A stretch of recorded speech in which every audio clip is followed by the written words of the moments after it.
Eu avisei aos meus filhinhos de Tessalônica que, antes da volta de Jesus, viria a apostasia e seria revelado o homem do pecado, o filho da perdição. O apóstolo João o chamou de Anticristo. Você sabe quem ele é? Você está preparado para o maior engano que esse planeta já viu? Abra os seus olhos. Cuidado! Existe uma escolha a se fazer entre a verdade e a mentira.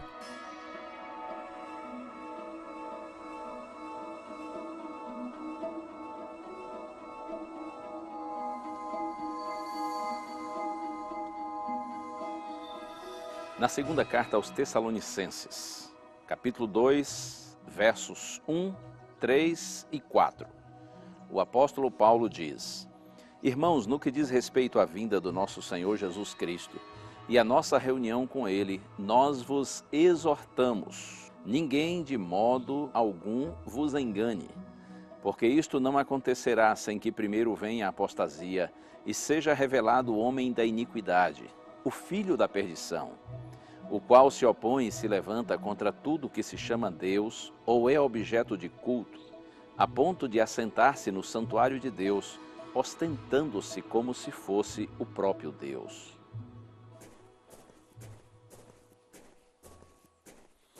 Esse texto é considerado o Apocalipse de Paulo. Do Gênesis ao Apocalipse, a Bíblia apresenta apenas dois caminhos: o caminho estreito, o caminho apertado e também o caminho largo, o caminho espaçoso. A Bíblia fala da igreja verdadeira e a igreja falsa, a verdade e a mentira.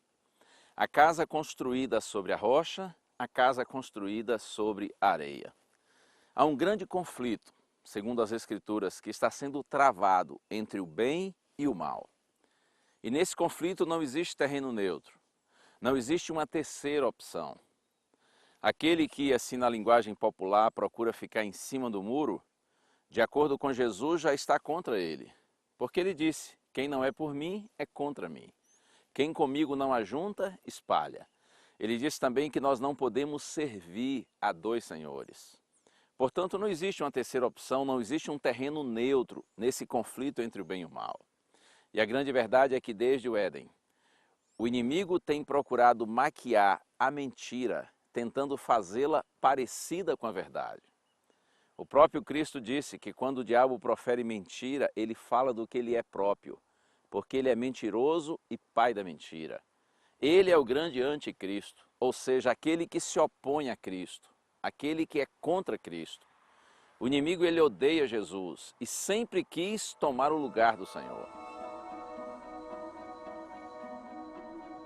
Para cumprir seus propósitos enganosos, o inimigo tenta penetrar no cristianismo. E para isso ele usa agentes religiosos, que parecem ovelhas, mas como disse nosso Senhor Jesus Cristo, em realidade são lobos disfarçados.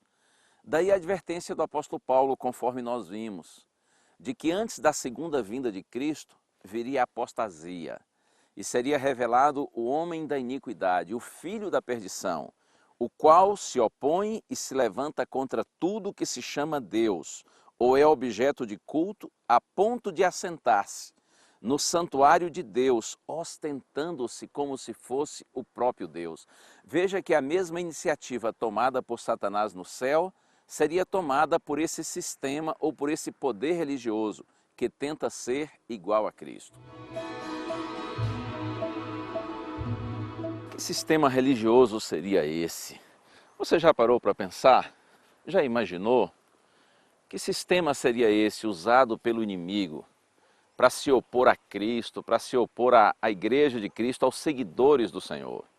Quando a gente vai ao livro do profeta Daniel no Antigo Testamento, capítulos 2, 7 e 8, há uma descrição extraordinária que nos ajuda a identificar perfeitamente esse poder ou esse sistema religioso.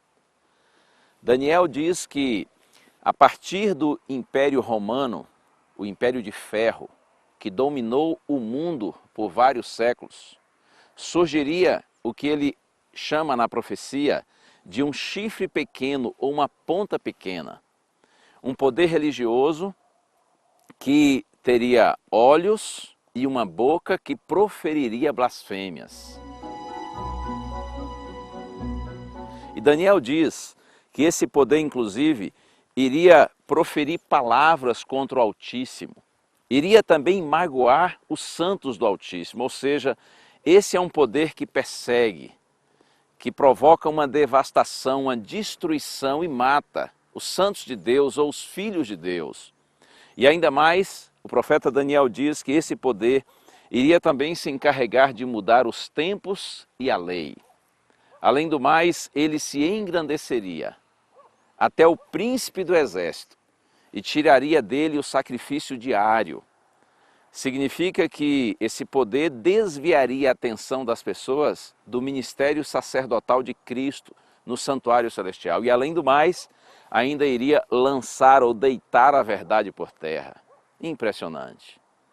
Por isso que quando a gente lê Paulo na segunda carta aos Tessalonicenses e comparamos com o texto do profeta Daniel, nós não temos dúvida de que Paulo está fazendo referência exatamente a este poder profetizado por Daniel. É impressionante como ao longo dos séculos, especialmente na Idade Média, a Igreja Romana, com seu sistema papal, cumpre perfeitamente essa profecia. A venda de indulgências, a doutrina da infalibilidade papal, o líder maior da Igreja sendo considerado o vigário de Cristo, ou o representante de Cristo, e ainda a Igreja ser vista como a voz de Deus, ou a substituta de Deus na terra. Além do mais, a mudança efetuada na lei de Deus. Eu não sei se você sabe, não sei se você já atentou para esse detalhe que é extremamente importante. A Igreja tirou o segundo mandamento da lei de Deus. Veja, a lei moral de Deus, que é reflexo de seu caráter, seu próprio caráter, lei escrita com o próprio dedo de Deus. Mas a Igreja tirou o segundo mandamento. O mandamento diz que não se deve fazer ou adorar imagem de escultura. Além do mais, o quarto mandamento da lei, que diz lembra-te do dia de sábado para o santificar, o sábado foi mudado para o domingo. E você me dirá, pastor, mas sendo assim, de 10 mandamentos teriam ficado apenas 9, porque um foi tirado e o outro foi apenas modificado, exatamente para evitar, chamar a atenção. O 10º mandamento, que diz para não cobiçar, foi transformado em 2. Veja que coisa tremenda, hein? Além do mais, a atribuição dada aos sacerdotes para perdoarem pecados, os sacramentos e a imposição e perseguição através da chamada Santa Inquisição, que provocou uma grande devastação, que provocou uma grande destruição entre aqueles ou naqueles que queriam servir a Deus e viver em fidelidade à palavra do Senhor. Tudo isso muito impressionante. A gente não tem dúvida de que ao longo dos séculos, o inimigo, de forma travestida de religiosidade, agiu e agiu tremendamente. O maior anticristo, porém, é o próprio diabo. Como o maior dos seus enganos, ele vai tentar falsificar a segunda vinda de Cristo. Esse assunto ele é bastante amplo, esse é um assunto profundo, além de muito extraordinário.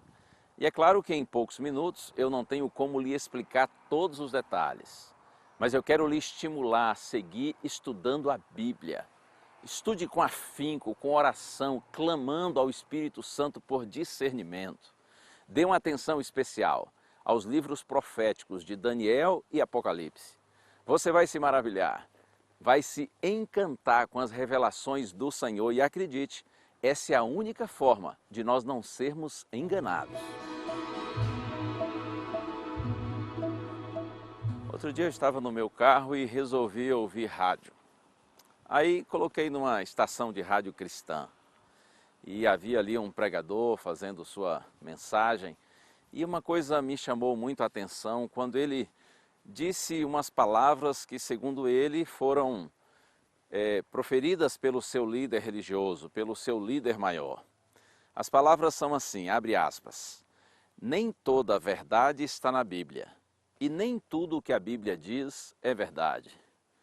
Eu fiquei impressionado com isso. Repito para você, nem toda a verdade está na Bíblia e nem tudo o que a Bíblia diz é verdade.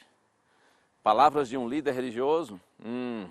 Essas palavras parecem mais do próprio diabo. Por isso que eu digo para você, a gente precisa ter muito cuidado, porque há muitos enganos nesse mundo. E outro dia cheguei a Novo Tempo para trabalhar e um amigo me mostrou um e-mail que uma pessoa havia mandado lá para a escola bíblica.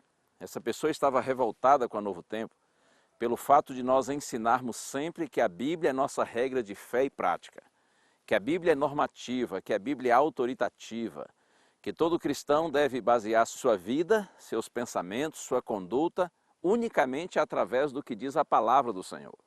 Essa pessoa estava revoltada com essa nossa conduta, com esse nosso pensamento. Então ela disse assim no seu e-mail: vocês são muito ignorantes, vocês precisam estudar mais a história. Porque olha, disse ela, quando Jesus voltou para o céu, ele deixou uma igreja e não uma Bíblia. E que seriedade isso aí, hein? Imagine a implicação dessa declaração. Eu imagino que essa pessoa estava repercutindo algo que ouviu na sua própria igreja. Quando Jesus voltou para o céu, ele deixou uma igreja e não a Bíblia. Você compreende o significado disso? A ideia de que a igreja tem mais autoridade do que a Bíblia. É evidente que essa declaração está errada, está totalmente equivocada. Porque quando Jesus voltou para o céu, depois da sua ressurreição, é claro, ele deixou sim uma Bíblia. Todos os livros, os 39 livros inspirados do Antigo Testamento já estavam escritos. E muitas vezes Jesus citou as Escrituras. E o apóstolo Paulo diz que toda a Escritura é inspirada por Deus e é útil para ensinar, para corrigir, para repreender, para que o homem de Deus seja perfeito e perfeitamente habilitado para toda boa obra. Quando Paulo fala da Escritura inspirada por Deus, ele está naturalmente se referindo também ao Antigo Testamento, porque o Novo Testamento foi escrito depois de Cristo. Portanto, quando Jesus subiu ao céu, quando ele voltou para o Pai, ele deixou sim uma Bíblia. Ele deixou os 39 livros inspirados do Antigo Testamento já escritos e orientando a sua igreja. Mas olha, o que realmente mais me preocupa nessa declaração é exatamente esse ponto, de que a igreja tem mais autoridade que a Bíblia. Significa que se a igreja diz uma coisa e a Bíblia diz outra, você deve optar pela palavra da igreja, pela palavra dos homens e não pela palavra de Deus. Tenha muito cuidado com isso. A grande verdade é que a igreja dominante, a igreja apóstata, por séculos, tentou impedir o acesso das pessoas à Bíblia, porque a melhor forma de manipular um povo é mantê-lo na ignorância. Hoje, contudo, como é impossível tirar a Bíblia das mãos das pessoas, porque todos têm acesso à Bíblia, a tentativa agora é tirar a autoridade da Bíblia. Precisamos estar atentos, precisamos voltar à palavra, estudá-la com afinco. Lembre-se, esta é a única forma de nós não sermos enganados. A palavra de Deus sempre vai nos apresentar apenas dois caminhos. O caminho que conduz a Deus e o caminho que conduz ao inimigo de Deus. Nós veremos nas Santas Escrituras a revelação clara e inequívoca da palavra do Senhor e veremos que existe uma outra opção, que é a tradição dos homens. Nós temos que escolher que direção seguiremos, de Cristo ou do anticristo, da verdade ou da mentira. Eu peço a Deus que por sua graça e misericórdia nos dê o Espírito Santo para que tenhamos discernimento, compreensão de toda a verdade e que pelo poder desse mesmo Espírito você e eu andemos pelo caminho do Senhor, que é o caminho da vida, o caminho da segurança. A graça do Senhor Jesus Cristo e o amor de Deus e a comunhão do Espírito Santo sejam com todos vós.